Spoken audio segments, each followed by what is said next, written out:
इयत्ता 3री पासून मी माझ्या माहेरी भांडे घासणे, स्वयंपाक करणे हे त्या सगळ्या गोष्टी केल्या. पाटलांच्या पोरी म्हटल्यानंतर पहिला त्यांना काय पुरणपोळीचा स्वयंपाक हा आलाच पाहिजे असे मतं असलेली माझ्या मम्मीने मला लहानपणीच त्या सगळ्याच गोष्टी शिकवल्या.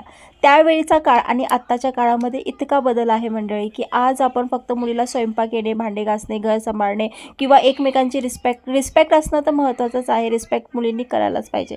पण फक्त भांडे घासणे, स्वयंपाक करणे, तुला धुणं धुता आलंच पाहिजे, तुला हे सगळ्याच गोष्टी आल्या पाहिजे हे शिकवण्यापेक्षा मुलीला व्यावसायिक ज्ञान किती आहे हे सगळ्यात महत्त्वाचं आहे. कारण की सध्याची परिस्थिती इतकी वाईट आहे ना, आपण बघतोय आजूबाजूला मुलींचं काही वाटोळं झालं की त्या माहेरी येऊन बसतात. पुन्हा माहेरीसुद्धा एक वेळा भावाचं लग्न झालं की काय व्यवस्थित बघितलं जात नाही, ती अवलंबून असते तुमच्यावरती. त्यामुळे मुलगी जर व्यावसायिक ज्ञान असेल किंवा स्वतःच्या पायावर उभी असेल तर ती खंबीरपणे तिच्या स्वतःचा निर्णय घेऊ आणि भांडे धुणे, स्वयंपाकाला ती स्वतः पैसे देऊन बाईसुद्धा लावू शकते. म्हणून इतकं मुलीला